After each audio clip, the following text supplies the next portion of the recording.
नमस्कार दोस्तों, मैं डॉक्टर यश भदौरिया। हमारी यूट्यूब चैनल पर आप सभी का स्वागत है। दोस्तों, उत्तर प्रदेश उच्चतर शिक्षा सेवा आयोग की होने वाली असिस्टेंट प्रोफेसर परीक्षा से संबंधित कुछ प्रश्नों की श्रृंखला लेकर हम आपके समक्ष उपस्थित हो रहे हैं।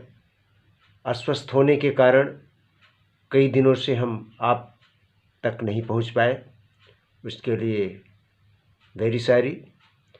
तो दोस्तों, उस कड़ी का भाग 22 लेकर हम आपके समक्ष उपस्थित हैं और इस भाग में कुल 16 प्रश्न हैं और ये ऐसे प्रश्न हैं जो कि पिछले परीक्षाओं में पूछे गए हैं या उसी से संबंधित पूरक प्रश्न हैं। तो दोस्तों, आइए देखते हैं उन 16 प्रश्नों को। और दोस्तों, एक अनुरोध है कि अगर आप हमारे चैनल को अभी तक सब्सक्राइब नहीं किए हैं तो सब्सक्राइब कर लें, जिससे जैसे ही हम वीडियो अपलोड करें वैसे ही नोटिफिकेशन के माध्यम से आप तक आसानी से पहुंच सके। तो आइए देखते हैं भाग 22 के प्रश्न 1 को। तो दोस्तों, हमारा पहला प्रश्न है, निम्न में से किस प्राप्तांक का मान ऋणात्मक भी होता है? किस प्राप्तांक का मान ऋणात्मक भी होता है? तो ये विकल्प है टी प्राप्तांक, सी प्राप्तांक और जेड प्राप्तांक। तो दोस्तों, टी प्राप्तांक और सी प्राप्तांक का मान माइनस में नहीं होता है, किंतु जेड प्राप्तांक का मान माइनस में होता है। ये -3 से +3 के बीच में होता है। तो range of Z score from 3 to 3। तो अब है हमारा दूसरा प्रश्न। प्रश्न क्रमांक 2 है, जेड स्कोर का स्टैंडर्ड डेविएशन हमेशा ही होता है। जेड स्कोर का, जेड प्राप्तांक का स्टैंडर्ड डेविएशन कितना होता है? तो वो हमेशा 1 होता है, सदा 1 होता है। अब अगर आता है प्रश्न की उसी से मिलता जुलता प्रश्न है, टी स्कोर का स्टैंडर्ड डेविएशन हमेशा ही होता है, तो वो होता है 10। फिर प्रश्न क्रमांक 4 है, जेड स्कोर का यूज अर्थात उपयोग तब होता है जब पॉपुलेशन 30 से ऊपर होती है, और टी स्कोर का यूज तब होता है जब पॉपुलेशन 30 से कम होती है। अब प्रश्न क्रमांक 6 है। प्रश्न क्रमांक 6, जेड स्कोर की एवरेज मीन औसत माध्य क्या होता है? तो वो होता है 0। जेड स्कोर का एवरेज मीन जो होता है वो 0 होता है, और टी स्कोर का एवरेज मीन जो होता है वो 50 होता है। इसके पूर्व में हमने आपके समक्ष एक बेल फिगर को प्रस्तुत भी किया था, तो उसके माध्यम से हमने बताया भी था, समझाया भी था, तो आपके दिमाग में होगा वो।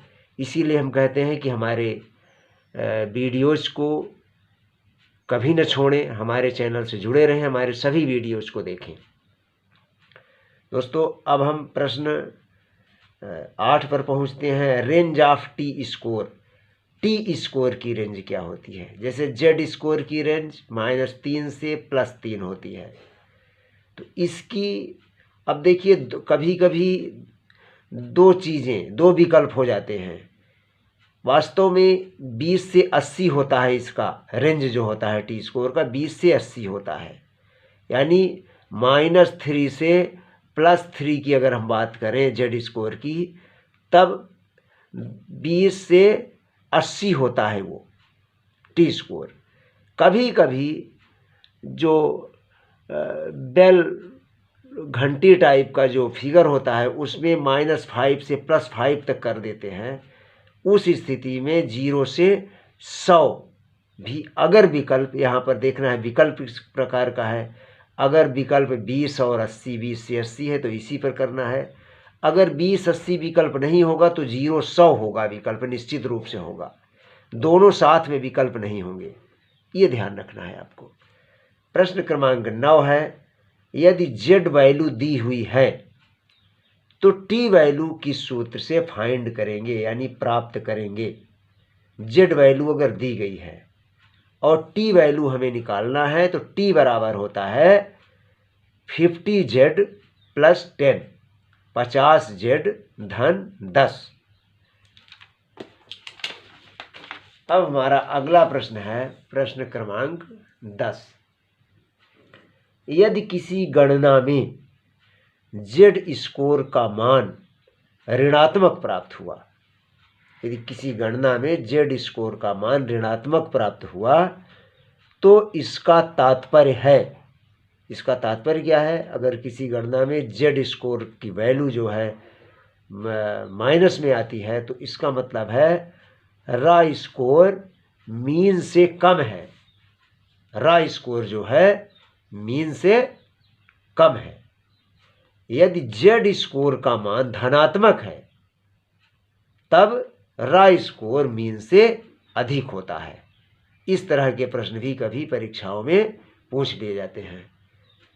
तो अब है प्रश्न नंबर 11 है, क्रानबैक के द्वारा किस वैधता का प्रतिपादन किया गया है। क्रानबैक ने 2 वैधता को क्रानबैक ने दिया है, एक तो कंस्ट्रक्टिव वैलिडिटी और दूसरा फेस वैलिडिटी।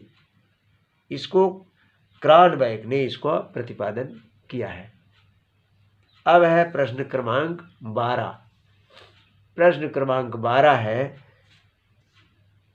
विचलनशीलता की विभिन्न मापें। विचलनशीलता की माप कौन कौन सी है, विचलनशीलता की मापें।